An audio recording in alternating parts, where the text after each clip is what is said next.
Hello, beautiful people. Welcome back to today's episode of Let's Learn Together. We are back.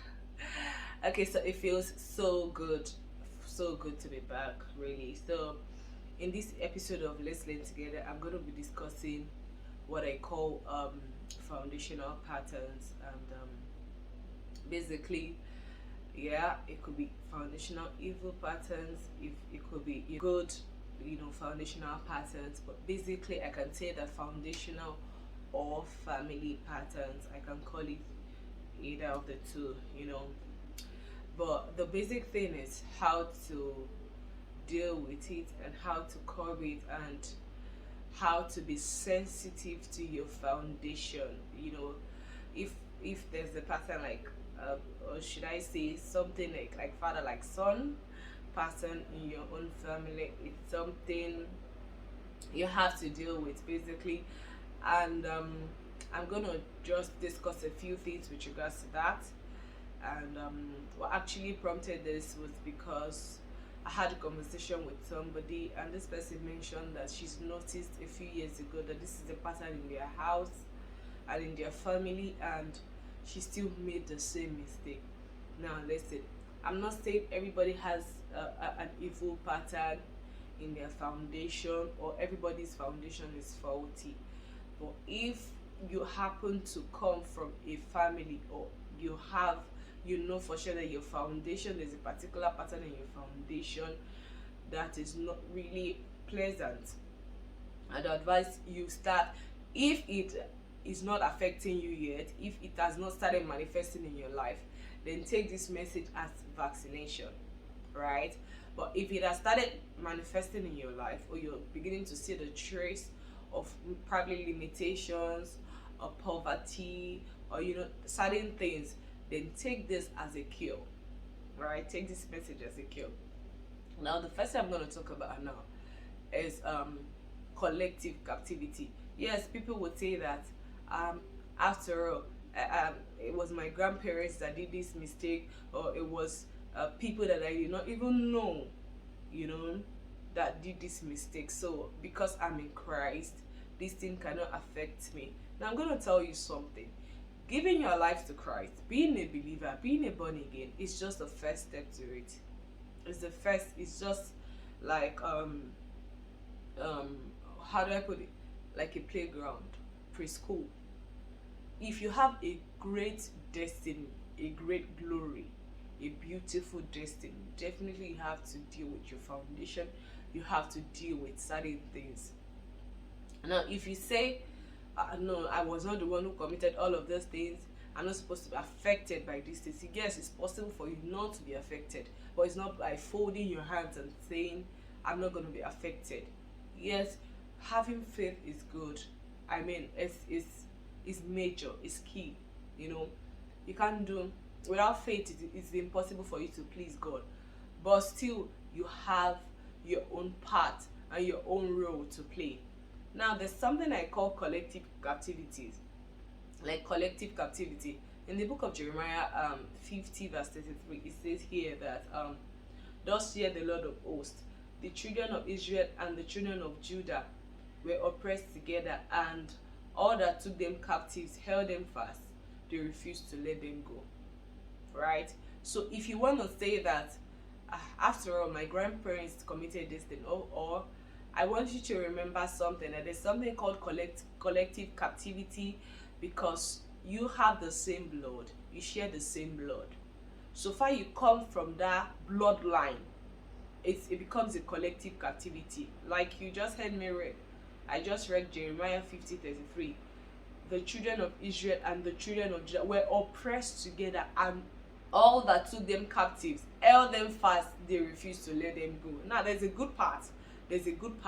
But before I go to that good part, so this is to tell you that regardless of the fact that you didn't miss those who practice a particular thing that is not affecting your life, or those who did something, or the cause that is in your lineage or your foundation does not have any effect on you or something.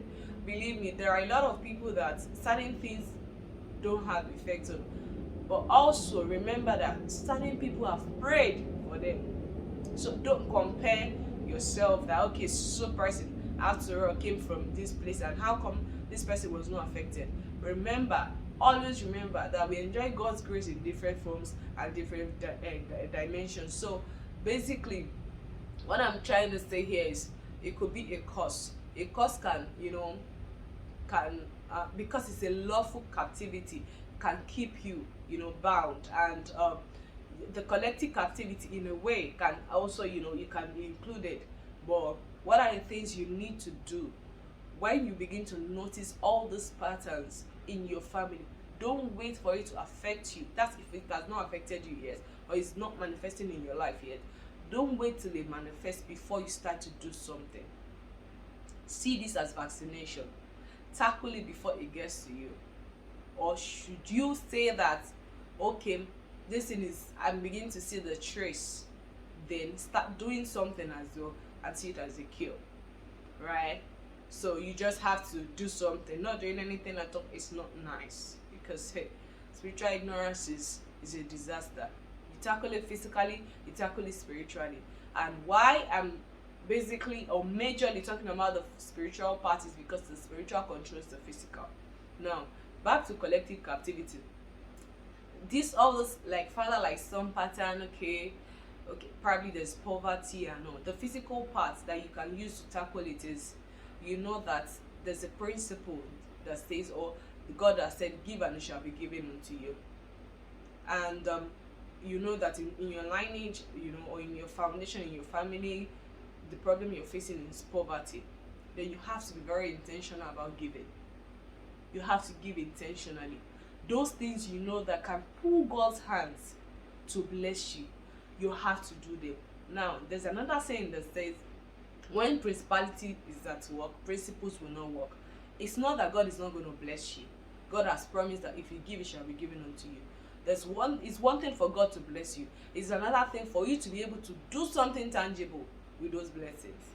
And that's why you have to tackle your foundation, so all those blessings don't go to waste. Collective captivity, like I said, is something that has to be tackled, because it's not about the fact that, okay, you have a say or you don't have a say in this one. So far you come from that bloodline. Where you have a say, where you get to have a say, is where you tackle it. Now the second part that I said is the good part. The same Jeremiah 50:34 says, their Redeemer is strong, the Lord of hosts is his name. He shall thoroughly plead their cause, that he may give rest to the land and disquiet the inhabitants of Babylon. So it means there's a Redeemer that can redeem you from the curse, that can free you from that collective captivity. After you must have taken the first step, which is salvation, giving your life to Christ, there's a Redeemer that can redeem you from the curse of the land. There's a Redeemer that can free you from collective captivity. So far you're ready to put him first, seek his kingdom first. Matthew 6:33. So far you're ready to do that, right? So far you're ready to seek God's kingdom first, and that's after salvation that you seek his kingdom first. Then be sure that it's gonna play, once you're ready to play about, be sure that it's gonna help you, deliver you from this collective captivity. Then another thing is, don't practice emergency prayer life.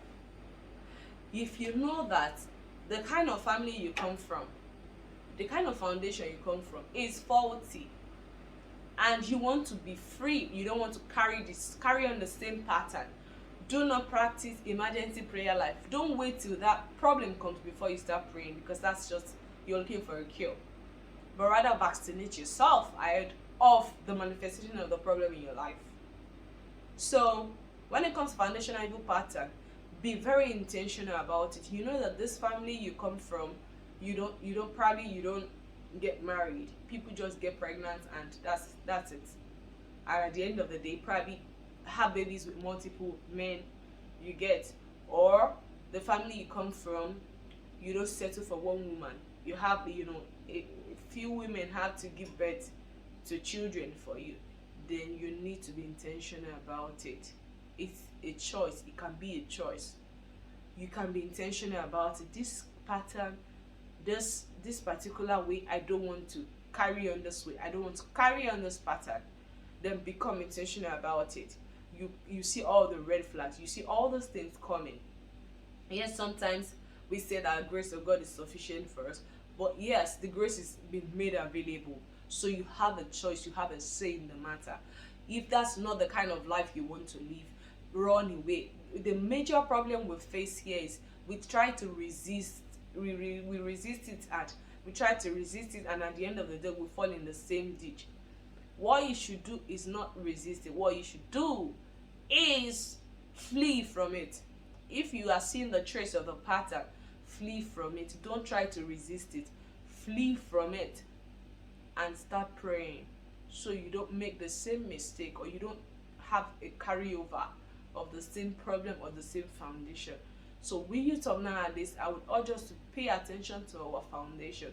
You have seen that probably your mother did not give birth to, or did not marry one man, or give birth to multiple children for a few men.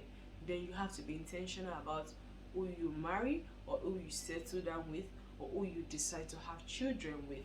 You have to be intentional about these things. Believe me, spiritual controls the physical, and whether we like it or not, at some point in our lives, if you want to be great, you wants to be great, you wants to be tall, do not use the standards of a dwarf. If you want to be great in life, you at some point you still have to tackle all of these things. You have to be intentional about it, and you have to be very, very close to God. Make God your friend, make God your husband, make God your everything, so that you can escape all of these things. Now, the physical part is for you to be intentional about it. Try as much as possible not to resist it, but flee away from all those signs or all those things.